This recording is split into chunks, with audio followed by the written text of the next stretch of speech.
Cher président, pays membre de la CEDEAO, tout embargo contre un pays est un crime contre l'humanité.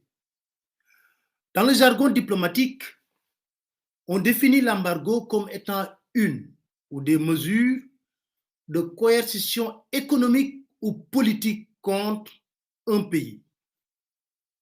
Cette mesure ou ces mesures s'appuient généralement sur des restrictions diplomatiques, commerciales et quelquefois assorties de poursuites judiciaires contre le ou les dirigeants du pays mis en cause. Mais au-delà de l'impact diplomatico-médiatique, l'embargo reste un acte inhumain, un acte barbare, un acte criminel, quelles qu'en soient les motivations de l'organisme qui en est le commandeur.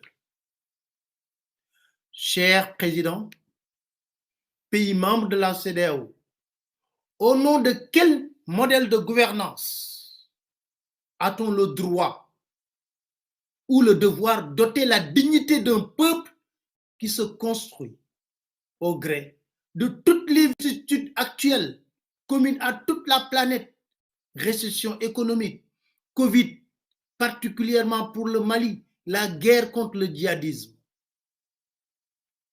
Au nom de quelle idéologie une organisation, soit-elle sous-régionale, régionale ou internationale, a le droit d'affaiblir un dispositif institutionnel d'un pays déjà suffisamment éprouvé par une guerre civile bientôt vieille d'une décennie.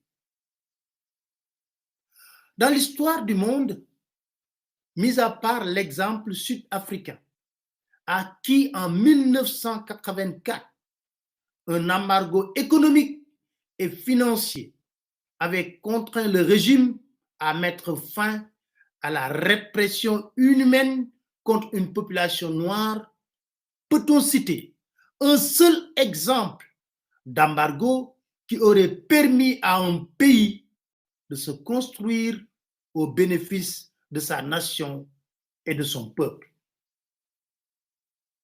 Au nom de quel droit voudrait-on faire respecter une pensée extérieure à un peuple en phase avec sa vision? Le Mali, parlons-en. Ce pays a un chronogramme sorti fraîchement de ses assises, âprement discuté le 11 décembre 2021, regroupant 725 communes sur 749, 51 cercles sur 60. Qui dit mieux? En quoi sa feuille de route gênerait-elle ses voisins?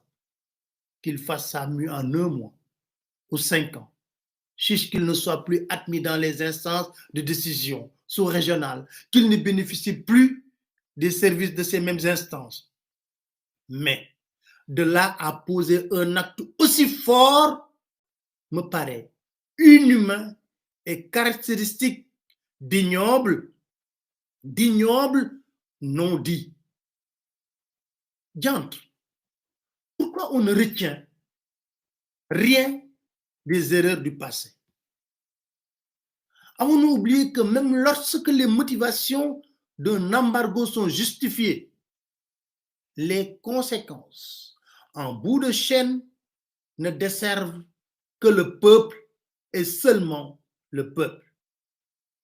L'exemple de l'Irak devrait commander le bannissement d'une telle décision dans nos pays si fragiles. Le destin du peuple irakien, cet ex-géant du Moyen-Orient, a sombré un soir de 1990, suite à un embargo pourtant concevable, décrété par les Nations Unies en 1990 pour contrer la boulimie conquérante de Saddam Hussein, qui souhaitait faire du Koweït une de ses provinces. Jusqu'à ce jour, ce peuple ne s'est toujours pas relevé, encore moins le pays. Cher Président, pays membre de la CEDEAO, toute forme d'embargo contre un pays est un crime contre l'humanité. Et même, lorsque ces embargos ne concerneraient que les armes, des dispositifs de contrebande avec la bénédiction de certaines nations donneuses de leçons, les contournent pour faire du business en fragilisant encore davantage le mise en cause, car obligé de se saigner des 4 veines pour essayer de se protéger.